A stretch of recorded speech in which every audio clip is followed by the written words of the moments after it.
तो कम से कम 1 क्विंटल माल डेली इससे निकल सकता है। मंडी भाव 50 रुपए केजी के हम पकड़ के चले 5,000 रुपए डेली इससे इनकम हो सकती है। 1.5 लाख रुपए में से अगर आप 50,000 रुपए का खर्चा भी निकाल देते हो तो एक महीने में ही 1 लाख रुपए की शुद्ध बचत। इस दोस्तों, अगर आप भी मेरी तरह सब्जियों की खेती करते हैं तो आपको ऐसी सब्जियों की फसलों का चुनाव करना चाहिए जो कम समय में और कम खर्चे में काफ़ी शानदार उत्पादन दे सके और काफ़ी अच्छा मंडी भाव आपको उन फसलों से मिल सके, ताकि आपका जो शुद्ध प्रॉफिट है वो काफ़ी शानदार निकल के आए। अगर आप ऐसी फसलों का चुनाव करते हैं जिनसे आप काफ़ी कम समय में उत्पादन ले सकें और काफ़ी कम खर्चे में उनसे उत्पादन ले सकें और जिनसे मंडी भाव अगर आपको थोड़ा सा संभल के मिल जाता है, थोड़ा सा शानदार मिल जाता है, तो आपका जो प्रॉफिट है वो काफ़ी शानदार निकल के आएगा। तो आज के इस वीडियो में हम इसी टॉपिक पे बात करने वाले हैं।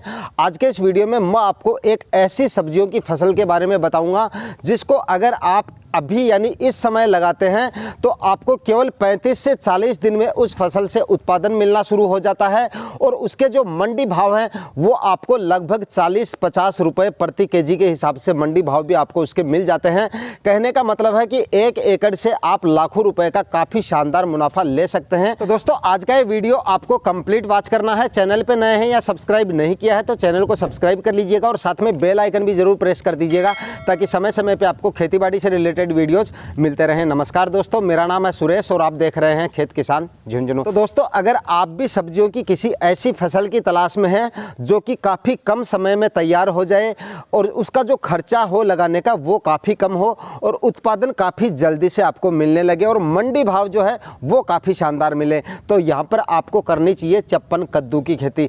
सितंबर माह में यानी कि अभी आप अगर चप्पन कद्दू लगाते हो तो लगभग 35 से 45 दिन के भीतर आपकी जो फसल है वो हार्वेस्टिंग के लायक हो जाती है, यानी कि काफ़ी कम समय में ये जो फसल है वो तुड़ाई इसकी चालू हो जाती है। और अगर आप अभी इसको लगाते हो तो इसके जो मंडी भाव हैं वो आपको काफ़ी शानदार मिलेंगे और काफ़ी लंबे समय तक आपको ये उत्पादन देती रहेगी, यानी कि सर्दियों में भी ये आपको उत्पादन देती रहती है। कि दोस्तों, चप्पन कद्दू की खेती को ठंडी में भी आप आसानी से कर सकते हैं और अच्छी हार्वेस्टिंग इससे ले सकते हैं ठंडी के मौसम में भी, क्योंकि ठंडी में ये अपने आप को अच्छी तरह से ग्रो कर लेता है और हार्वेस्टिंग भी आपको बराबर देता रहता है। हाँ, कभी कभार अगर पाले वगैरह की शिकायत हो, टेम्परेचर काफ़ी डाउन आ जाए, उस समय क्रॉप कवर लगाकर आप इसको कवर भी कर सकते हैं। बाकी सर्दियों में ये अच्छी तरह से चलती है और अच्छा उत्पादन आपको इससे मिलता रहता है, लेकिन मंडी भाव जो है सर्दियों में इसके वो काफ़ी इसके शानदार मिल जाते हैं। दोस्तों, अगर इस फसल को 1 एकड़ में लगाया जाए तो कम से कम 1 क्विंटल माल डेली इससे निकल सकता है और अगर मंडी भाव 50 रुपए केजी के हम पकड़ के चलें तो कम से कम 5,000 रुपए डेली इससे इनकम हो सकती है। और अगर ये इनकम 1 महीने तक लगातार चल जाए तो कम से कम 1.5 लाख रुपए का प्रॉफिट हमें 1 महीने में निकल के आ सकता है।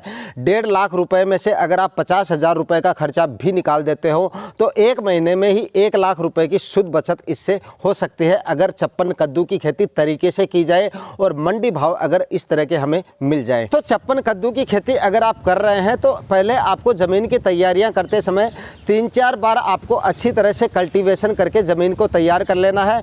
मिट्टी को एकदम आपको भुरभुरा बना लेना है। जिस समय आप कल्टीवेशन करें उस समय आपकी ज़मीन में ज़्यादा जो है गीलापन, मिट्टी ज़्यादा गीली नहीं होनी चाहिए।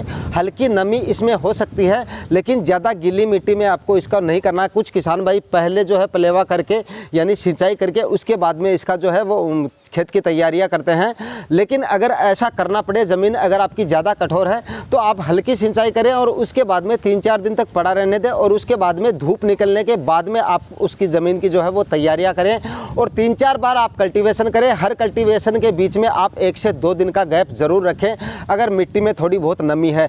कहने का मतलब है आखिरी जुताई होने तक आपकी मिट्टी में बिल्कुल भी ज़्यादा नमी जो है वो नहीं रहनी चाहिए। मिट्टी एकदम भुरभुरी रहनी चाहिए। 3-4 कल्टीवेशन करने के बाद में मिट्टी को भुरभुरा और खेत को एकदम आपको समतल बना लेना है और उसके बाद में 4-4 फीट की दूरी पर आपको जो है बेड राइजर से बेड बना लेने हैं।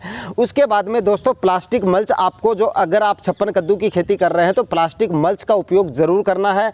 25 माइक्रोन की प्लास्टिक मल्च यहाँ पर आप काम में ले सकते हैं।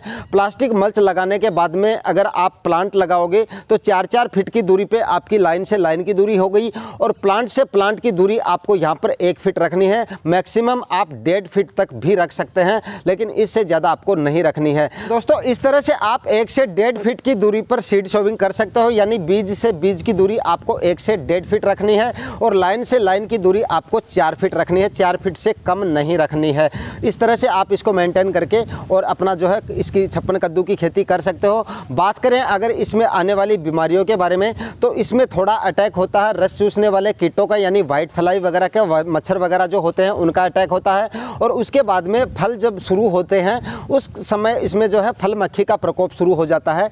तो इसके लिए आप शुरुआती अवस्थाओं में जब आपकी फसल 15 से 20 दिन की हो जाती है, उस समय अगर आपको रस चूसने वाले कीटों का प्रकोप दिखे तो आप यहाँ पर एमिडाक्लोप्रिड 17% का स्प्रे कर सकते हैं, या इसकी जगह आप थाइमाथोप्सम जो 25% WG फॉर्म में आता है उसका भी आप स्प्रे कर सकते हैं। और जब आपकी फसल 35-40 दिन की हो जाती है उस समय भी अगर आपको रस चूसने वाले कीटों का प्रकोप दिखे, वाइट फ्लाई वगैरह का, तब आप एमिडाक्लोप्रिड 70% का इस्तेमाल आप यहाँ पे कर सकते हैं। इनकी खुराक की यहाँ पे अगर हम बात करें तो 7 से 8 ml प्रति 15 लीटर स्प्रे टैंक के हिसाब से आपको इनका जो है खुराक रखनी है। और इनके साथ फंगीसाइड की यहाँ पर अगर हम बात करें तो यहाँ पर आप कार्बनडाजिम 12 और मैनकोजेब 63% का इस्तेमाल कर सकते हैं इसी इंसेक्टिसाइड के साथ में, यानी आप चाहे थाइमाथोक्सम काम में लें या फिर चाहे आप एमिडाक्लोप्रिड काम में लें, इन दोनों के साथ आप इस फंगीसाइड को काम में ले सकते हैं। बात करें अगर फ्रूट फ्लाई की, अगर फल मक्खी का प्रकोप फल शुरू होने के बाद में आपकी फसल में देखने को मिल रहा है तो छप्पन कद्दू में फल मक्खी का अटैक उसी समय होता है जब उसमें फ्रूटिंग स्टार्ट हो जाती है, यानी छोटे छोटे फल बनने शुरू हो जाते हैं। उसी समय फल मक्खी फलों को डैमेज करना शुरू कर देती है, उनमें डंक मारकर और उनको ख़राब कर देती है। उसके बाद में फल में जो है सड़न और गलन की समस्या आ जाती है, और छोटी अवस्था में अगर फल की छोटी सी अवस्था में वो ख़राब करती है तो उस समय फल जो है वो सूख कर गिर जाता है। तो दोस्तों फल मक्खी की रोकथाम के लिए यहाँ पर आप बीटा साइफ्लुथ्रिन और एमिडाक्लोप्रिड का कॉम्बिनेशन आता है। इसके लिए आप बायर कंपनी का सोलोमोन नाम करके एक इंसेक्टिसाइड आता है, वो यहाँ पर आप काम में ले सकते हो। दोस्तों अगर आपको अपनी फसल में फल मक्खी का प्रकोप दिख रहा है तो यहाँ पर आप सोलोमोन का इस्तेमाल कर सकते हैं। फल मक्खी की रोकथाम के लिए ये इंसेक्टिसाइड काफ़ी कारगर है और काफ़ी अच्छा रिजल्ट इसका आपको मिल जाता है। तो दोस्तों अगर आप छप्पन कद्दू की खेती करने की सोच रहे हैं तो बिल्कुल आप कर सकते हैं। छप्पन कद्दू से रिलेटेड वीडियो समय समय पर मैं आपके लिए यहाँ पर लाता रहूँगा, फर्टिगेशन से संबंधित और स्प्रे से संबंधित, और अच्छी पैदावार लेने के लिए आपको कौन कौन से तरीके आजमाने चाहिए, कंप्लीट जानकारियाँ आपको इस चैनल पे मिलती रहेंगी। आज का ये वीडियो आपको कैसा लगा है कमेंट सेक्शन में आप जाके जरूर बताइएगा। वीडियो अगर इन्फॉर्मेटिव लगा तो वीडियो को लाइक शेयर जरूर कर दीजिएगा। मिलते हैं किसी नए वीडियो में नए टॉपिक के साथ, तब तक के लिए जय हिंद।